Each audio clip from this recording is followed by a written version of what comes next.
Damhin ang pagpapala ng Panginoon. Umawit ng mga papuri at pasasalamat. Ito ang unang salmo sa 702 DZS, Radio TV, Agapay ng Sambayanan. Magandang araw sa iyo kaagapay, sa lahat po ng nakikinig at nakasubaybay sa atin ngayong morning. Welcome po sa panibagong episode ng Unang Salmo. Ako po si Kael Garcia at ngayong araw, pag-uusapan natin ang isang napakagandang tema, liwanag ng buhay. Hindi lang basta liwanag na nakikita ng mata, kundi liwanag na nagbibigay ng pag-asa, direksyon at purpose sa ating araw-araw. Alam mo, sa mundo natin ngayon, napakaraming ilaw. Ang kompetensya para kunin ang atensyon natin. Nandyan yung social media, pressure, expectations, deadlines, mga problema sa pamilya, trabaho at relasyon. Pero sa gitna ng lahat ng yan, yung mga ingay at gulo, may isang ilaw na hindi na kumukupas, hindi nagpi-flicker at hindi namamatay. Yan ang liwanag ni Jesus. Kaya huwag kang bibitiw, tutok lang, dito yan sa unang salmo. Kaagapay, let me start sa pagbabasa ng isang napakagandang passage sa Bible.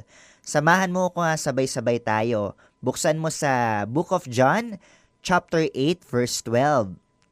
Ako ang ilaw ng sanlibutan. Ang sumusunod sa akin ay hindi na lalakad sa kadiliman, kundi magkakaroon ng ilaw na nagbibigay buhay. Grabe yung linyang yon. Ilaw na nagbibigay buhay. Hindi lang ilaw para makita ang daan, kundi ilaw na nagbibigay ng direksyon, ng meaning, ng purpose at ng transformation. At dahil si Jesus ang tunay na ilaw, ang tanong ngayon, paano naman tayo nagiging ilaw sa ating community at sa family? Kasi sabi sa Matthew 5 verse 14 to 16, malinaw yung sinasabi ni Jesus. Kayo ang ilaw ng sanlibutan, parang isang lungsod na nasa ibabaw ng burol na hindi maaaring itago. Ipagliwanag ninyo ang inyong ilaw sa harap ng mga tao. Ibig sabihin, hindi lang tayo recipients ng liwanag. Carriers din tayo. Tayo ang mga tao na dapat nagdadala ng init, comfort, guidance at pag-asa sa mga tao sa paligid natin. Pero yung tanong nga natin, paano? Let's reflect on this. Real talk tayo and very practical. Una, ipinapakita natin ang liwanag ni Kristo sa pamamagitan ng ating attitude. Yes, attitude. Not ability, not achievements, pero attitude. Sa bahay pa lang, alam na alam to. Hindi mo kailangan mangaral o mag-quote ng verse para maging ilaw. Minsan, sapat na yung pagiging patient sa bahay. Yung hindi agad sumasagot ng pabalang. Yung marunong mag-sorry kahit hindi ikaw ang at fault. At yung marunong tumulong kahit pagod ka. Alam mo, minsan ang pinakamalakas na sermon ay yung hindi naririnig kundi nakikita sa daily behavior natin.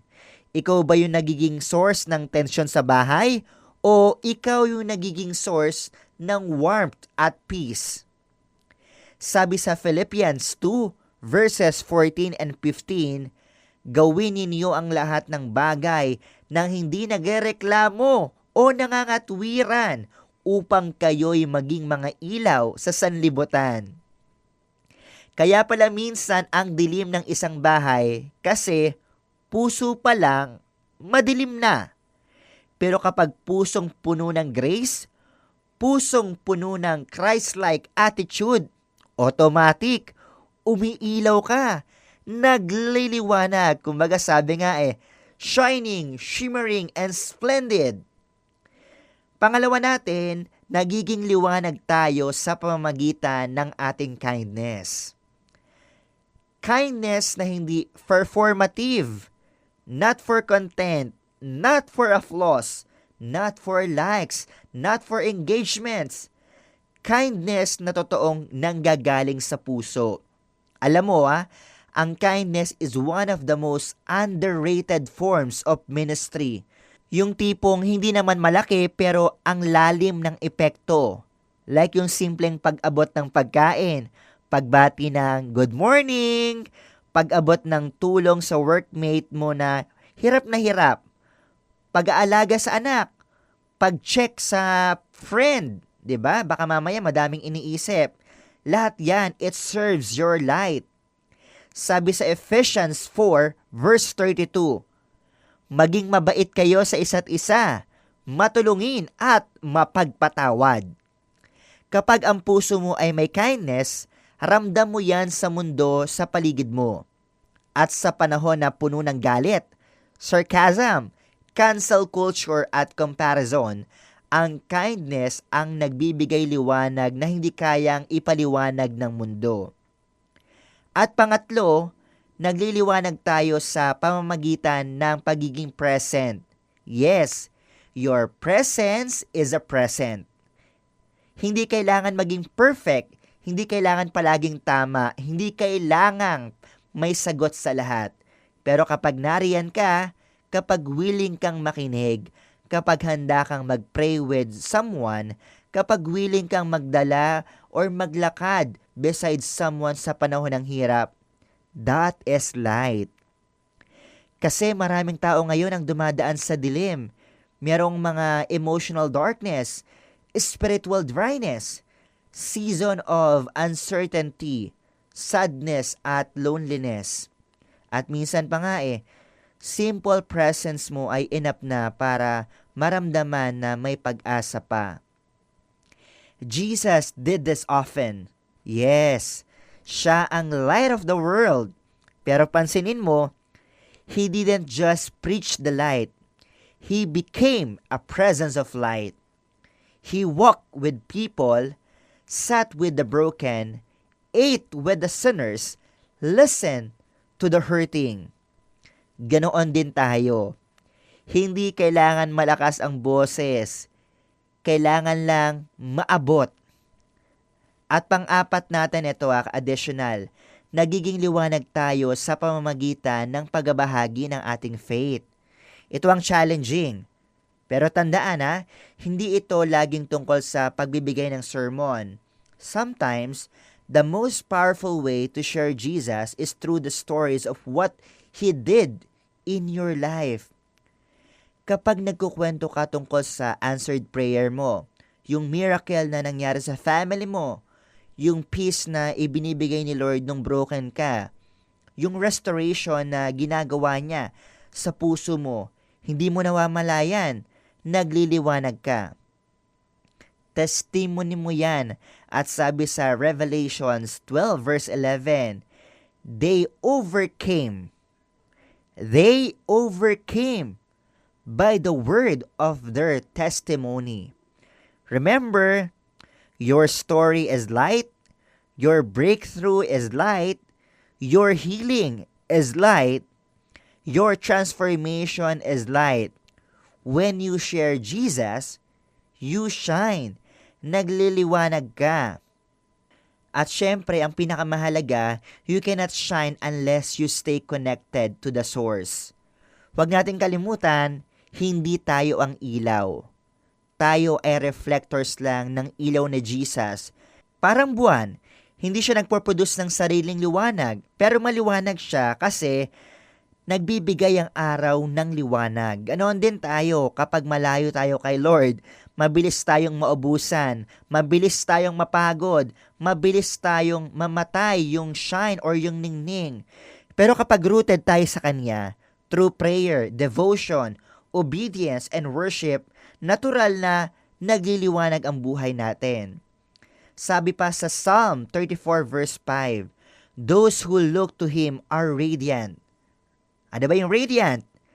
May glow, may peace, may joy, may strength, may hope. Kasi nga nakafocus tayo kay Jesus. So as we end this devotion, tanungin mo yung sarili mo ngayon, paano ako magiging liwanag o ilaw ngayong araw.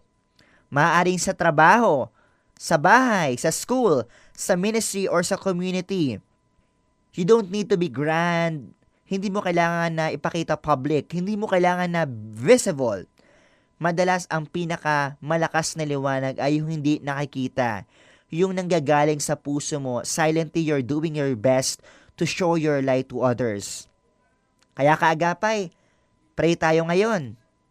Lord, salamat po dahil ikaw ang aming liwanag. Salamat po dahil sa gitna ng dilim ng mundo, you show what is the meaning of light. Salamat dahil hindi mo kami iniiwan o pinapabayaan. Lord, turuan mo kaming palaguin ang liwanag sa aming puso. Hayaan mo na yung aming attitude, our choices, our words, and our kindness reflect you. Gawin mo kaming carriers ng pag-asa, carriers ng kapayapaan, carriers ng pagmamahal, and teach us to shine not for our own glory, but for your glory alone.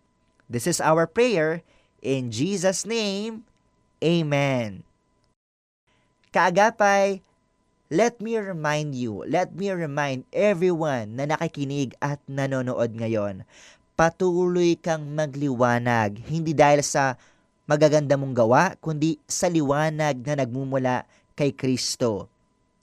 Ako po ang inyong kaagapay, Kael Garcia. I do hope and I pray na marami kang natutunan sa ating discussion, sa ating devotion ngayong umaga. Paki-comment mo nga ano ang natutunan mo, ano ang naging reflections mo ngayong umaga. Dito yan sa ating ongoing streaming sa Facebook at sa YouTube. Kagapaya, kita-kits ulit tayo sa susunod na episode ng ating program. Laging tandaan, si Kristo lamang ang tanging daan, kaya buhay mo ay kay Kristo lamang ilaan. Pagpalain ka, kaagapay. Pagpalain siya sa kanyang mga gawa, nagpapagal, gumabi man umaraw. Tangan ang hiling, buhay na maginhawa. Galak sa puso, naway mag-umapaw. Suklian man din ng salamat at pag-ibig, upang pagsusumigasig, lalong lumawig. Pagod mang katawan, walang aayawan. Laanan pa ng ibayong kalakasan. Siya nahirati sa pagpupunyagi, gawaran nawa ng 1,100 ngiti.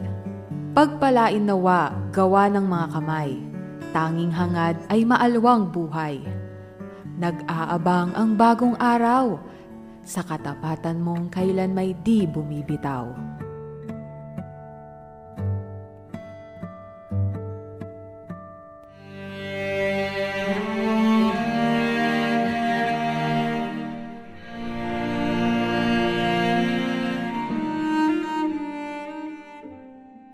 Panginoon, maraming salamat po sa panibagong araw, panibagong buhay, panibagong pag-asa.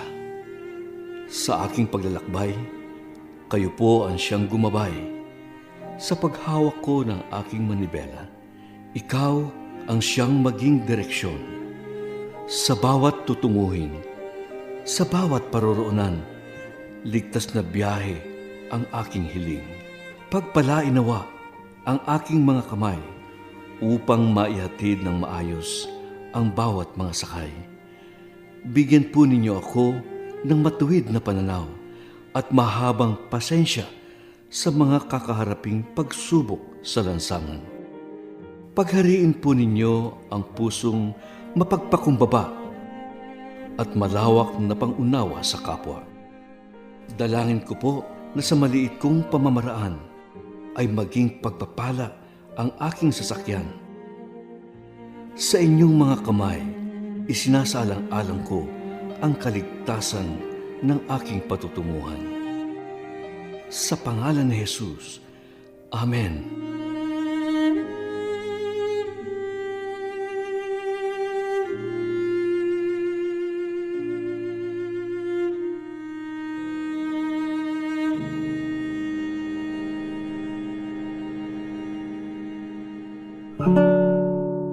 Iyong napakinggan ang unang salmo sa 702 DZS, Radio TV, agapay ng sambayanan.